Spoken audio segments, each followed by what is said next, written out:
Hey, what's up everybody? Bdf 44 coming at you with another video. Alright, so I decided to stay in today. I did not want to deal with the heat. It's 100 degrees out there, and I just didn't have it today. I did some art, did some laundry, kept to myself for the most part.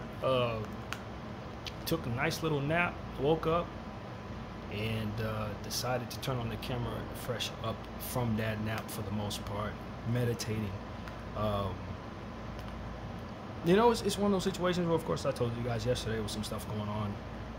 I didn't think it was my best decision to talk about it, and that's neither here nor there. But what I can always say, and just point it at myself, I'll just say that, you know, when we talk about having a relationship with God and all of that, I think the one thing that I want to say in this camera is, throughout the course of your life, that relationship can be rocky just like any other relationship with others. And it doesn't necessarily mean that that's a measure of your faith necessarily, because that's an entirely different conversation. But in having that relationship, knowing God, having true faith in God, sometimes things are going very well in your life and that relationship is strong. Other times things may not be, and it may not be. Or, you know, maybe the opposite in some ways. Maybe things are going very wrong in your life and you're getting closer to God and you're making him happy because of that closeness, and you guys are really tight because things are difficult. And other times, maybe things are going so right in your life, maybe you've come into a bunch of money and you don't feel like you need God as much because everything's going great and you're more so interested in doing what you want to do away from him, maybe involved in secular things, worldly things that don't allow for you to connect with God. Maybe even in the times when things are going right, you may do things that anger God, you know what I mean, or what have you. I've told you guys many times in my life, when I'm in the past, when I'm unhappy, sometimes I would do things that would anger God, and you know, I'd find myself in situations where that energy between myself and God is kind of dull or silent, and it becomes a situation where now you compound difficult times by making them worse, by angering your God when you're going through difficult times. That's just my own experience. I can't speak to that being something that I've seen too often in other people's lives or had conversations with others to know how it is. But I can say this. One thing that I'm starting to understand in this era of my life, as I'm getting closer to God right now, there are times when you can sense his unhappiness with other people. That's what I can say. When you get to a point where your relationship with God is so close and he has that, whatever that type of connection is with you, where you're praying for other people and you're asking God to help others and bring forth, you know, just a consistency of connection between him and that person, you can sense when something's shifted, when he's unhappy with that person. And I tell you this, I felt that twice in my life now, where something's going on in somebody else's life that I've been praying for, and suddenly the heavens are silent in regards to them. And the thing about it is, I know when my relationship with God is off, how that feels. And I told you guys this many times, when I used to have this like prayer feeling where, you know, I'd feel a connection to God in my life and he's communicating with me, and you know, it's almost like a magnet type of energy that comes my way when I'm praying. I can just feel him.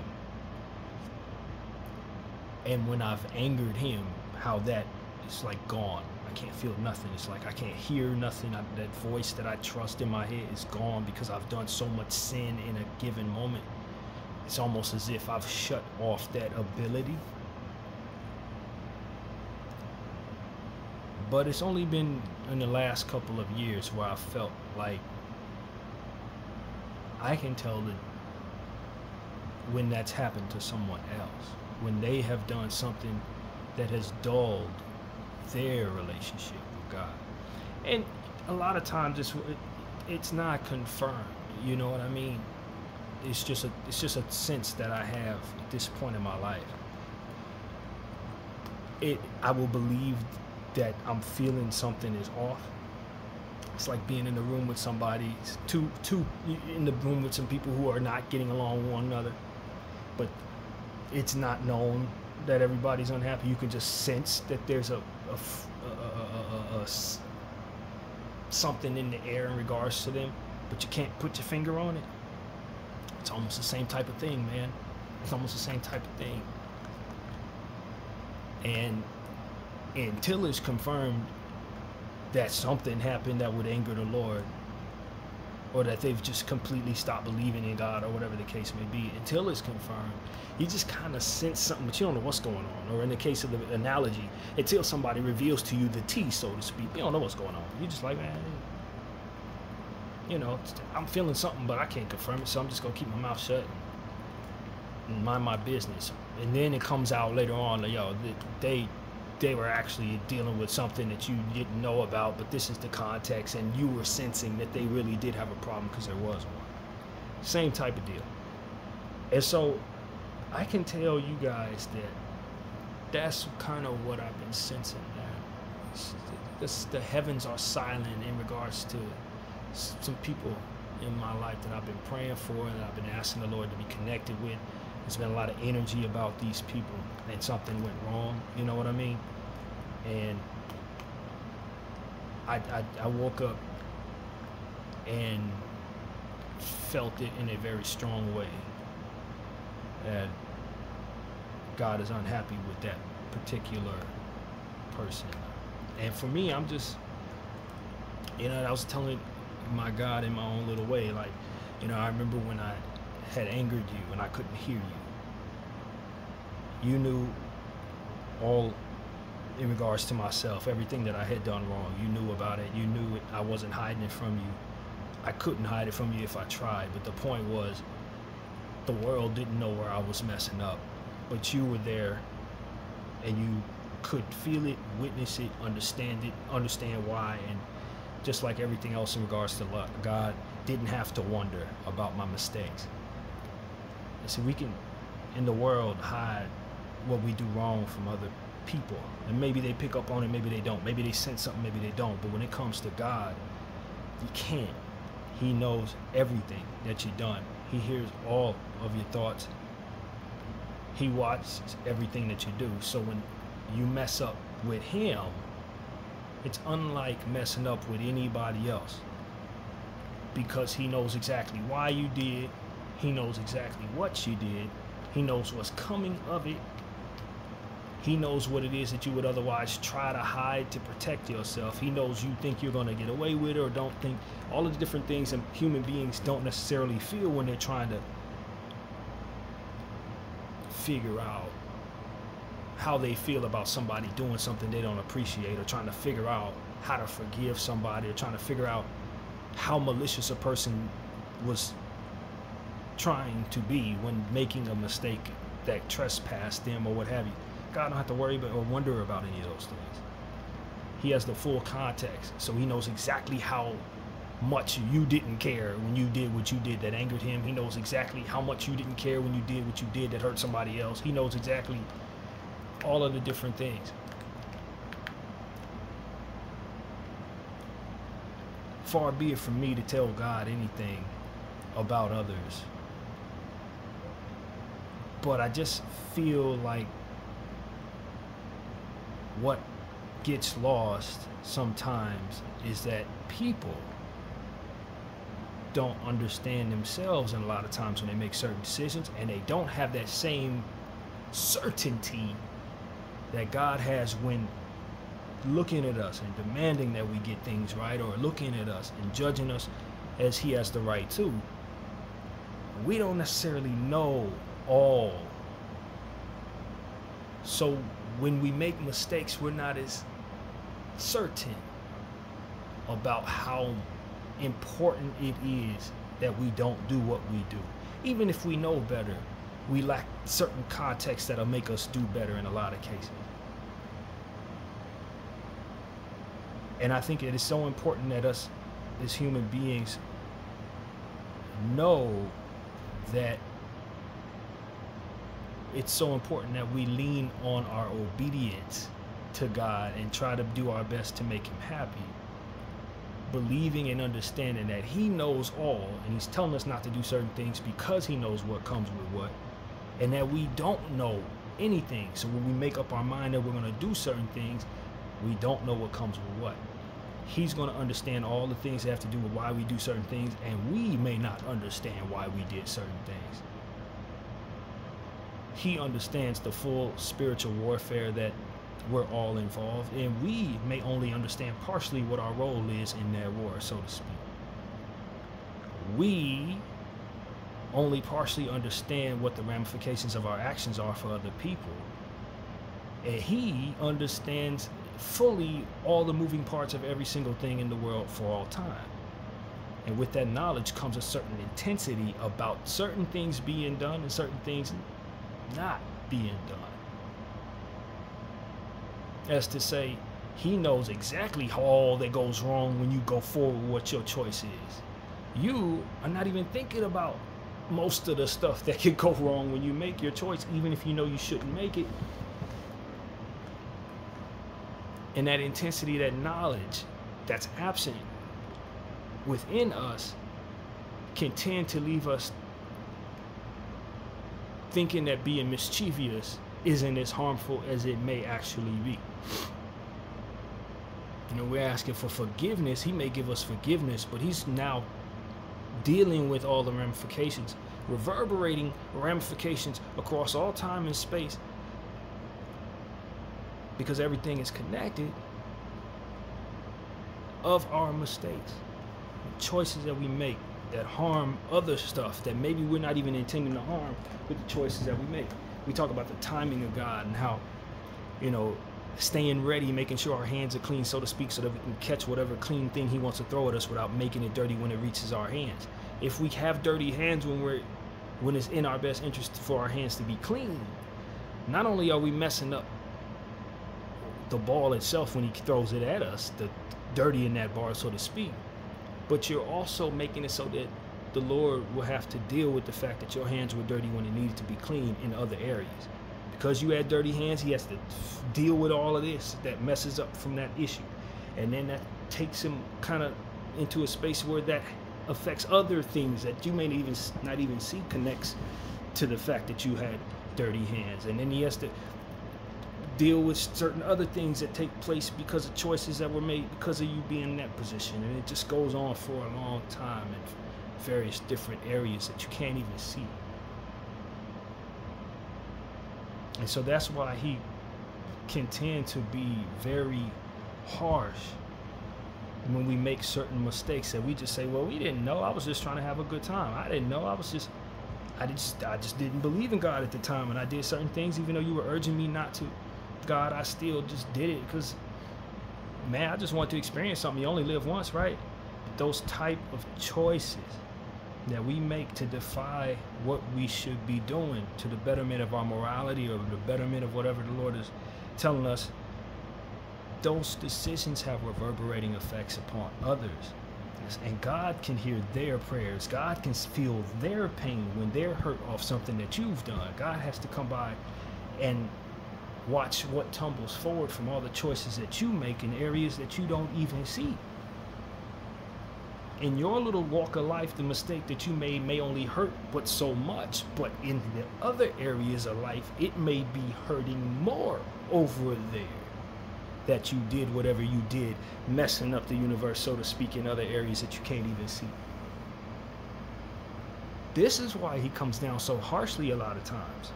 The Lord says, hey, I need you to be locked in to what it is I need you to do for 30 days. For example, the 30-day challenge, so to speak. Well, the reason why he needs that challenge to be complete is because he needs me to be where I need to be at a certain time instead of doing whatever I'd otherwise be doing if not for that challenge. You see what I'm saying? Because I'm on this 30-day challenge, I'm not going to be doing any of the things that otherwise go against that challenge, and it puts me in the ready position specifically molded, so to speak, as a piece on the puzzle, doing everything but what I shouldn't be doing. You know what I mean? I don't know if that's wording it correctly, but I'm not doing what I'm not supposed to be doing, and because of it, he can use me a certain way at a given time. And so it's like, if you're not doing what he asks you to do, he can't place you aside and say, I'm certain that this is going to be this way on my little chessboard of life, to where when it's time to move you into the game, you'll already be ready to play, as opposed to if you're doing something aside from what it is I've asked you to do, now when I turn to you, you're not ready to get in the game. You're not prepared.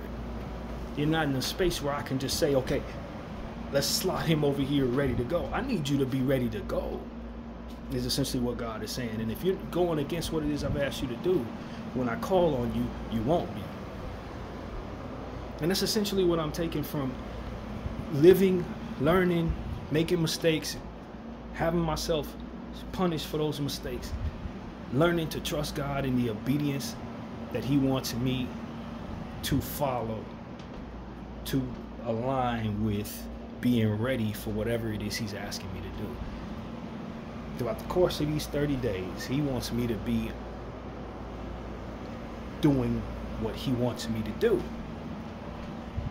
And so if I deviate from that, I could be creating problems in areas that I'm not even intending to, just by being disobedient to the one who controls all, who understands all, and who ultimately needs us to be exactly what he needs us to be in order to be useful to him for all. And that's really what it's about. This is what obedience is about. It ain't just about keeping you in line for the sake of his ego. I'm God, I told you to do this, you're not going to do that, because you're not going to anger me, because I'm so weak of the mind that if anybody does anything other than what I tell them to do, then my ego's just in shambles. He's not an egomaniac in that regard. He is someone who's orchestrating an entire universe, an entire existence. And for the people that he created to be tools of good in life, he needs y'all to be clean. He needs y'all to be ready for whatever it is he needs to do, because this is spiritual warfare. There are things going on outside of your wants and needs and comforts and feelings that you affect with everything that you do, because that's just how you're structured on his board of life. So stay in the ready position. Stay clean. Stay attentive. Stay sharp.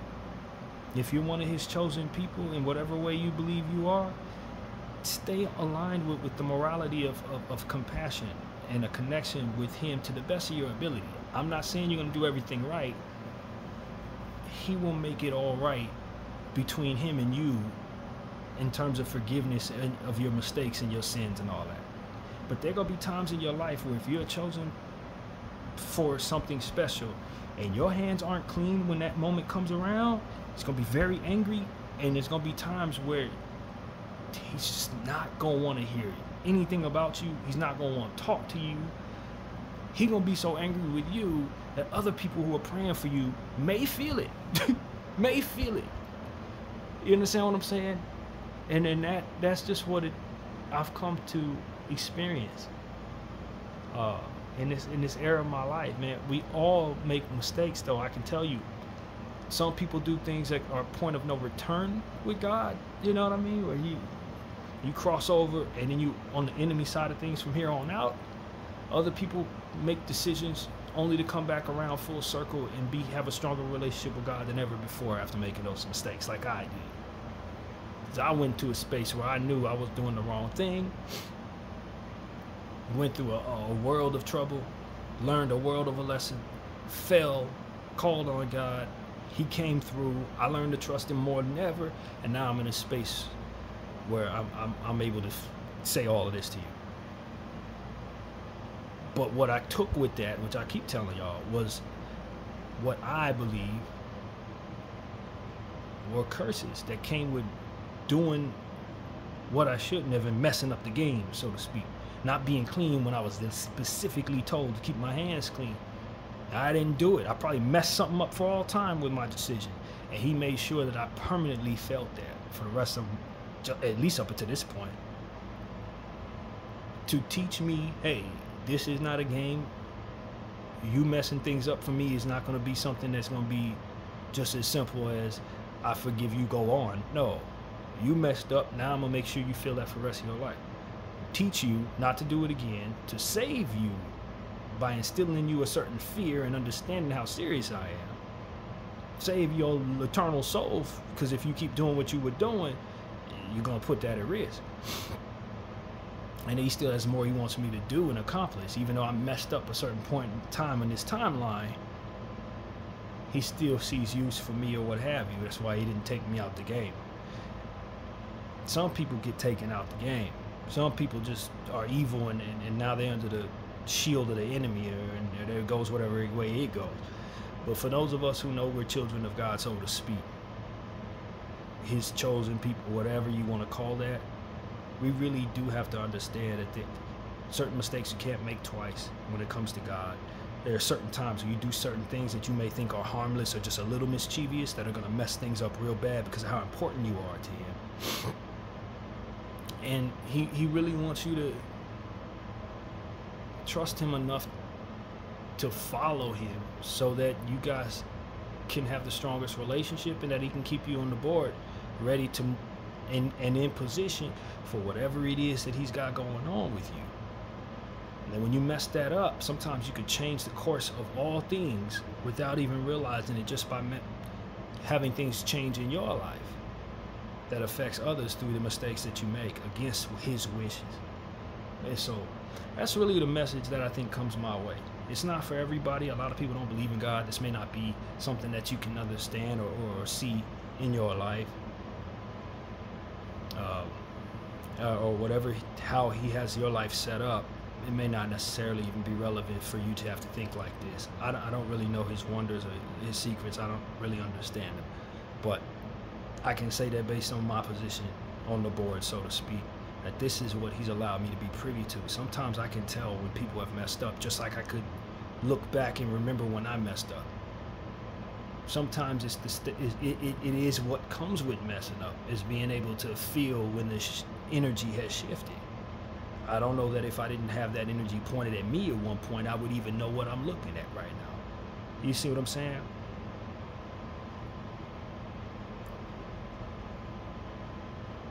I would say that God is merciful and he does forgive. He may leave you with a damn curse though, but he does forgive. But you have to you come a long way through your mistakes.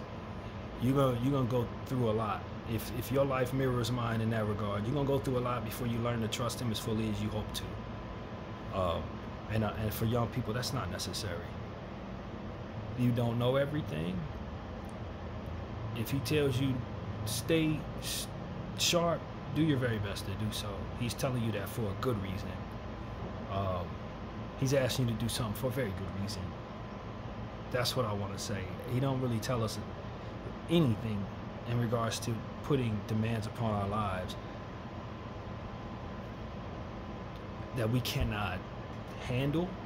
As people love to say in cliche, God ain't gonna give you nothing you can't handle. A lot of times you feel like you can't, but you get what I'm saying. He's not going to ask you, hey, you do this 30-day challenge, not believing that you can actually accomplish it. As an example. So just trust him. Trust that he knows what he's doing. Trust that he's got your best interests at heart. Trust that though you can't necessarily see all of what it is that you affect, if you do things the right way, you can affect things the right way in a million different areas, just like as it pertains to wrong. So you be in the ready position, clean and ready to catch, so to speak, with clean hands, as I like to use analogy. Can make it so that things work out in so many other areas so much smoother. And there's some responsibility, if you believe in God, to allow him the pleasure of that being the case when it comes to you. So yeah, that's really what I want to say, man. Prayers out to anybody who's in a strange relationship with God, you know, in a strange place rather with their relationship. I've been there. And if we can just skip a lot of the in-between, I can tell you that trusting him is literally the best thing, and following in him and what he tells you to do is literally the best thing when you come around to the understanding of what all of this is in regards to you. It's very simple. He tell you to do something, you should do it. You should do it. You should do it right away. That's what you end up believing when the entire thing plays out. Because I should have been obedient. It really was in my best interest and other people's best interest that I stay doing what God asked me to do. So that's what I want to say, man. And I asked the Lord, I was like, are you unhappy with me? Not in this area of my life. No. Was there anything I could have done differently to make things go better from within my position? No. Sometimes other people just do stuff they shouldn't do, and that just has to do with them. That you're privy to it doesn't necessarily mean that you've done anything wrong to yourself, or maybe you did, but who knows? The point is, in this case, the Lord is essentially saying, no, I'm not unhappy with you. Not today. I was at that time, and you've come through that, and you're in a space where your hands are clean, and that's exactly how I want you to keep them. Why the Lord wants me to be privy to his unhappiness with others, I'm uncertain. I ain't figured that part out yet. But I'm sure there's something to that. And so I just kind of log it in my head. That doesn't sound good. And try my very best to continue to do what he wants me to do. You know what I mean? No matter what's going on around me. Literally, apparently. And do understand. God is rooting for us to succeed. He's rooting for us to win.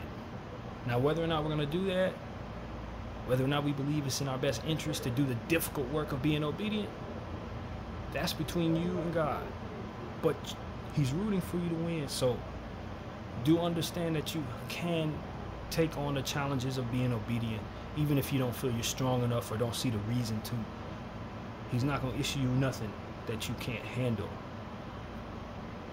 And he put you on that board for a reason. Bdf 44. I thank y'all for watching.